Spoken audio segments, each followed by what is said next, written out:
जय श्री कृष्ण मित्रों, आ विडियो में सांभळशुं योगीनी एकादशी व्रतनी विधि, तेनुं महात्म्य, कथा वार्ता अने आ दिवसे करवाना उपायो।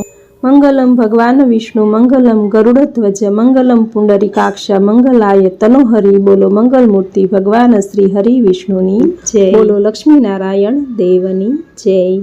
मित्रों, अपना ऋषि मुनिओए मनुष्यना पाप पुण्य स्वर्ग नरक आदिनो विचार करीने मनुष्यने सारा मार्गे चालवा, सारा कर्मो करवा, व्रत जप तप आदि करवा सूचन करेલું છે। જેમાંનું એક છે એકાદશી। એકાદશી એટલે કે 11, જે દર મહિને 2 વાર આવે છે, સુદ પક્ષમાં અને વદ પક્ષમાં। જ્યારે અધિક માસ હોય ત્યારે 2 એકાદશી વધારે હોય છે। આમ કુલ મળીને 26 એકાદશી હોય છે।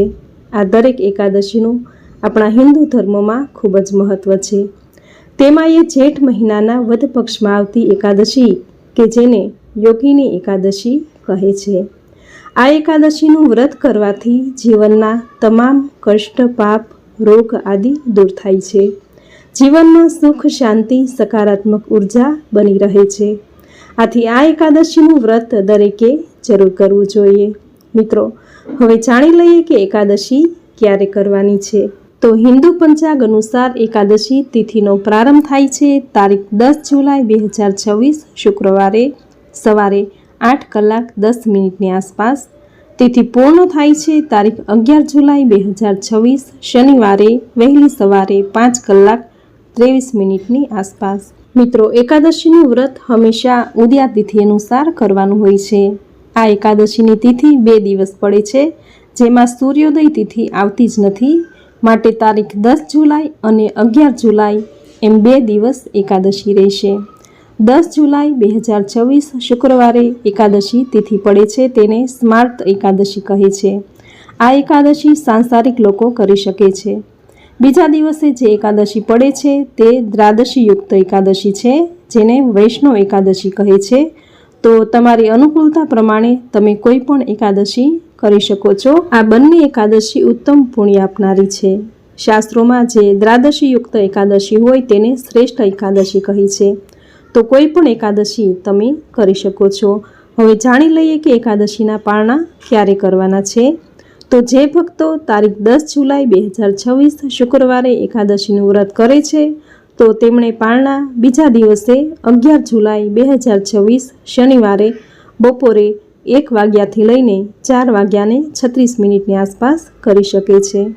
જે ભક્તોએ તારીખ 11 જુલાઈ 2026 શનિવારે વૈષ્ણવ એકાદશી કરી છે, તો તેમણે પારણા કરવાના રહેશે તારીખ 12 જુલાઈ 2026 રવિવારે સવારે 5:32 લઈ 8:18 આસપાસ કરી લેવાના રહેશે। તો મિત્રો, આ હતું એકાદશી ક્યારે કરવાની છે। હવે જાણી લઈએ એકાદશી વ્રતની પૂજન વિધિ। મિત્રો, ज्येष्ठ मासनी योगिनी एकादशीनुं व्रत करवाथी सर्वे संकट कष्ट बाधा मटे छे, बीमारीमांथी मुक्ति मळे छे। 88,000 ब्राह्मणोने भोजन कराववानुं पुण्य प्राप्त थाय छे। आ एकादशीनुं व्रत घणुं ज पुण्य आपनारुं छे। आ दिवसे व्रत पूजा उपवास हरिकीर्तन करवाथी भुक्ति अने मुक्ति प्राप्त थाय छे। मित्रों, एकादशीनी तिथि ए भगवान श्रीहरिने अत्यंत प्रिय छे। आ दिवसे जे भक्तो व्रत उपवास करे छे, प्रभु भजन करे छे, कथा सांभळे छे, तेना पर श्री नारायणनी कृपा सदैव बनी रहे छे। गमे तेवा पापीजन होय, दुष्ट अपराधी होय, तेने पण एकादशीनुं व्रत पूजा उपवास के कथा सांभळवा मात्रथी ज मुक्ति मळे छे। तो पछी पुण्यशाળી आत्मानुं कल्याण तो थाय ज छे, तेमां कोई संदेह नथी। कहेवाय छे के जे व्यक्ति वर्षनी दरेक एकादशी करे छे तेनी दरेक मनोकामना पूर्ण थाय छे, परिवारमां सुख शांति रहे छे। एवी ज रीते योगीनी एकादशीनुं व्रत करवाथी 88,000 ब्राह्मणोने भोजन कराव्यानुं पुण्यफळ प्राप्त थाय छे। दर महीने 2 एकादशी आवे छे, वर्षनी कुल 24 एकादशी। आ वर्षे अधिक मास छे, आथी आ वर्षे 2 एकादशी वधारे रहेशे। एम कुल मळीने 26 एकादशी आवे छे। आ दरेक एकादशीनुं पोतानुं आगवुं महत्व छे। एवी ज रीते योगीनी एकादशी पापनो नाश करी पुण्य आपनारी छे। વ્યક્તિની દરેક મનોકામના પૂર્ણ કરનારી આ એકાદશી છે. એકાદશીના દિવસે ભગવાન શ્રી હરિ વિષ્ણુના અવતારોની પૂજા કરવી જોઈએ તથા આ દિવસે બાળ ગોપાળને દૂધ, દહીં, પંચામૃતથી અભિષેક કરવો, ગંગાજળથી અભિષેક કરવો, માખણ મિશ્રીનો ભોગ ધરાવો. આ એકાદશી બુધવારે આવે છે. આથી ભગવાન શ્રી ગણેશની વિશેષ કૃપા આ એકાદશીના દિવસે બની રહી છે. તો મિત્રો, આ હતું યોગીની એકાદશીનું મહાત્મ્ય. હવે જાણીશું એકાદશીના દિવસે કરાતી પૂજન વિધિ. મિત્રો, એકાદશીના દિવસે પ્રાતઃકાળે વહેલા ઉઠવું. આ દિવસે ગંગા સ્નાન કે પવિત્ર નદી કે જળાશયમાં સ્નાન કરવાનું મહાત્મ્ય છે. જો ગંગા સ્નાન ન કરી શકાય તો ઘરે રહીને જ નહાવાના પાણીમાં ગંગાજળ ઉમેરી સ્નાન કરવાથી ગંગા સ્નાન કર્યા જેટલું જ પુણ્યફળ પ્રાપ્ત થાય છે. આમ સ્નાન કાર્યથી પરવારી પવિત્ર વસ્ત્રો ધારણ કરવા, ભગવાન સૂર્યનારાયણને જળનું અધર્ય આપવું, ઘરના ઉંબરાનું પૂજન કરવું, તુલસી ક્યારે જળ સેચવું, ભગવાન શ્રી હરિ વિષ્ણુની મૂર્તિ ને શુદ્ધ જળ, પંચામૃત, ગંગાજળથી સ્નાન કરાવવું. જો મૂર્તિ ન હોય તો ઘરમાં રહેલા વિષ્ણુના કોઈ પણ અવતાર, શ્રી કૃષ્ણ કે બાળ ગોપાળની મૂર્તિ કે ફોટાની પૂજા કરવી. પૂજામાં ધૂપ, દીપ, પીળા પુષ્પ, ચંદન, તુલસી, લવિંગથી પૂજા કરવી. દૂધ, દહીં, મિશ્રી, માખણ કે કોઈ પણ મીઠાઈ ધરાવવી. આરતી સ્તુતિ કરવી. આ દિવસે શ્રીમદ ભાગવત ગીતા, લક્ષ્મી સ્તોત્ર, કનકધારા સ્તોત્ર આદિના પાઠ કરવા તથા ઓમ નમો ભગવતે વાસુદેવાય મંત્રનો જપ કરવો. રાત્રિ જાગરણ કરવું. જો રાત્રિ જાગરણ ન થઈ શકે તો રાત્રિના 12 વાગ્યા સુધી પ્રભુ કીર્તન કરવું. આ દિવસે ઉપવાસ કરવો. જો ઉપવાસ ન કરી શકે તો શુદ્ધ અને સાત્વિક આહાર લઈ એકટાણું કરવું. યોગીની એકાદશીનું આ વ્રત દરેક જન્મોના પાપનો નાશ કરી પુણ્ય આપનારી છે. આ લોકમાં સર્વે મનોકામના પૂર્ણ કરી અંતે મોક્ષ આપનારી છે. આથી પાપનો નાશ કરી પુણ્યની પ્રાપ્તિ માટે યોગીની એકાદશીનું આ વ્રત, પૂજન, ઉપવાસ દરેકે જરૂર કરવું.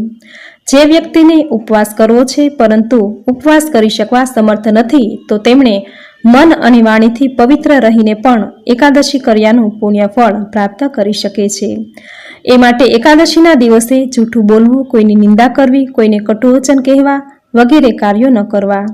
આ દિવસે ગાયને લીલો ઘાસચારો ખવડાવવો, ઘરની બનાવેલી રોટલી ખવડાવવી, કૂતરાને રોટલી ખવડાવવી, પક્ષીને દાણા ચણ નાખવા, કીડીને કીડિયારું પૂરવું, બ્રાહ્મણને દાન દક્ષિણા આપવી, જરૂરિયાતમંદને જરૂરી ચીજ વસ્તુ આપવી. આ દરેક કાર્યો કરવાથી શ્રી હરિ પ્રસન્ન થશે. એકાદશી કર્યાનું પુણ્ય અનેક ગણું વધી જશે. આ દિવસે જો બની શકે તો ગરીબ ભૂખ્યા બાળકોને ભોજન કરાવવું.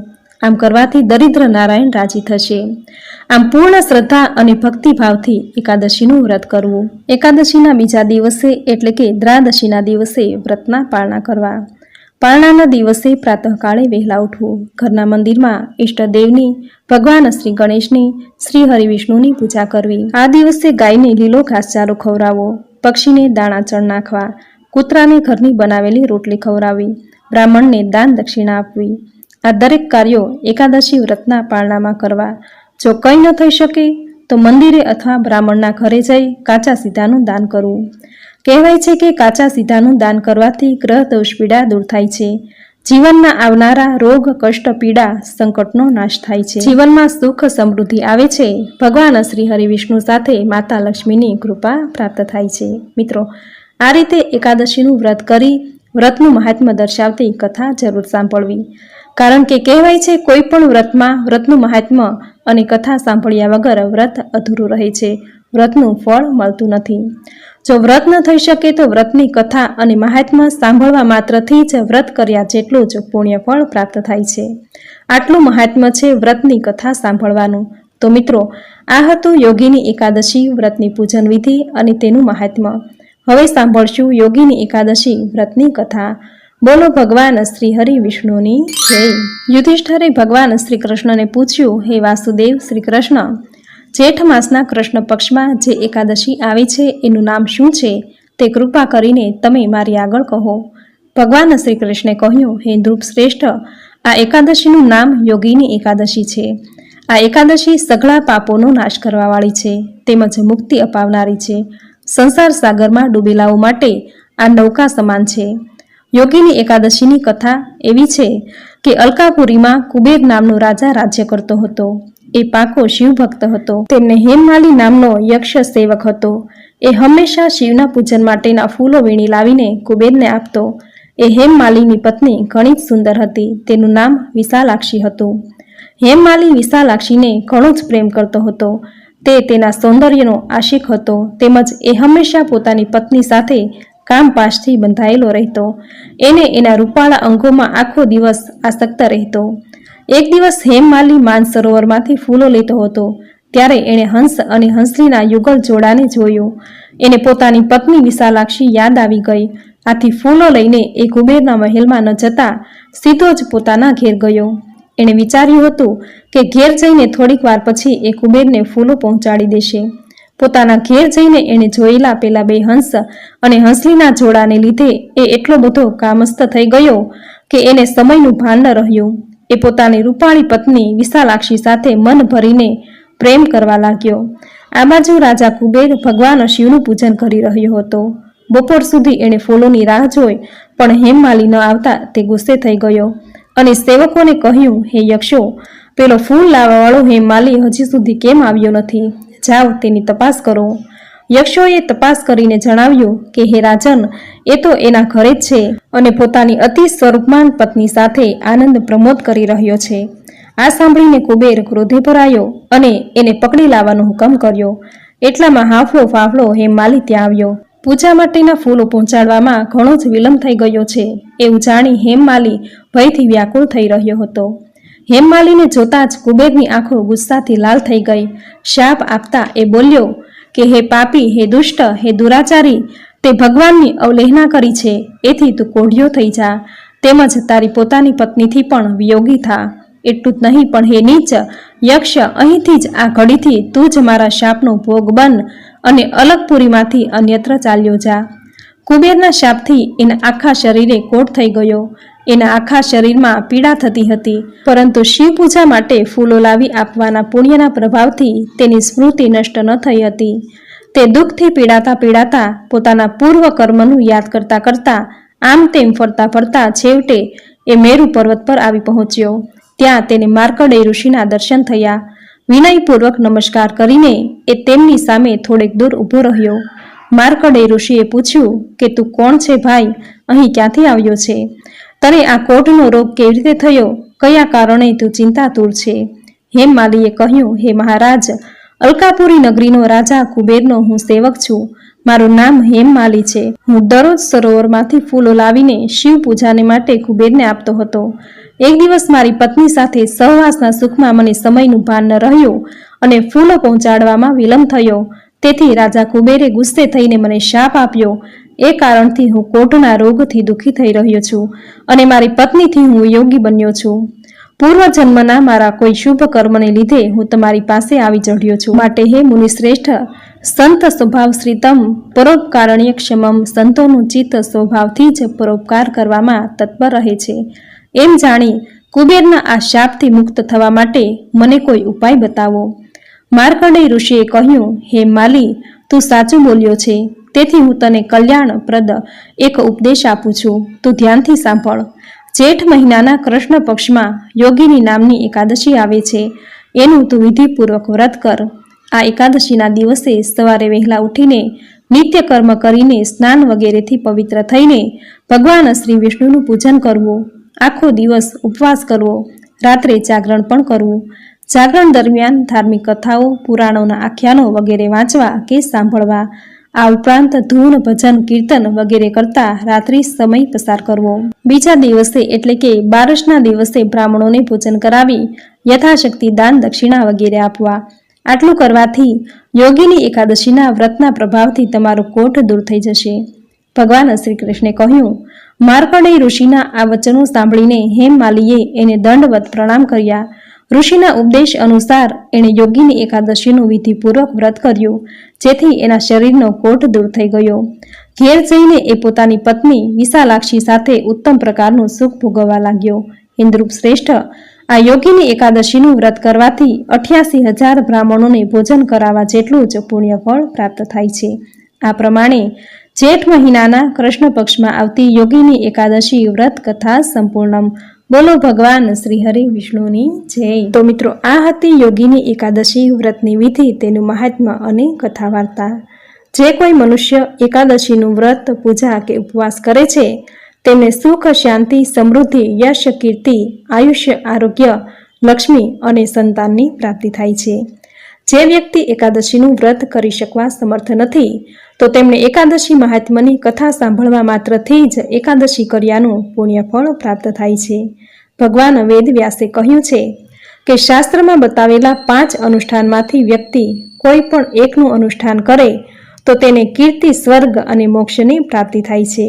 આ 5 અનુષ્ઠાનમાં પહેલું છે માતા પિતાની સેવા, બીજું છે સૌભાગ્યવતી સ્ત્રીએ કરેલ પતિની સેવા, ત્રીજું છે સર્વ પ્રત્યે સંભાવ રાખવો, ક્યારેય તારું મારું ન કરવું, ચોથું છે મિત્રનો દ્રોહ કદી ન કરવો અને પાંચમું છે ભગવાન શ્રી વિષ્ણુનું પૂજન ભજન કરવું। આ 5 મહાયજ્ઞો શાસ્ત્રોમાં બતાવેલા છે। આથી દરેક મનુષ્યે એકાદશીનું વ્રત જરૂર કરવું જોઈએ। એકાદશીનું વ્રત એ ભગવાન શ્રી હરિને અત્યંત પ્રિય છે, માટે એકાદશીનું વ્રત ખૂબ જ ફળદાયી છે। દરેક એકાદશીના દિવસે તુલસી માતાની પૂજા કરવી, શાલિગ્રામની પૂજા કરવી, ગાય માતાની સેવા પૂજા કરવી। આમ કરવાથી ભગવાન શ્રી લક્ષ્મીપતિ અત્યંત રાજી થશે, પ્રસન્ન થઈ સુખ, સમૃદ્ધિ, આરોગ્ય, આયુષ્ય, સંતાન, લક્ષ્મીના આશીર્વાદ આપશે। તો મિત્રો, આજના આ વિડીયોમાં યોગીની એકાદશી વ્રતની વિધિ, મહાત્મ્ય અને કથા તમે પૂરી શ્રદ્ધાથી સાંભળી, જે સાંભળ્યાનું પુણ્ય ફળ તમને જરૂર પ્રાપ્ત થશે।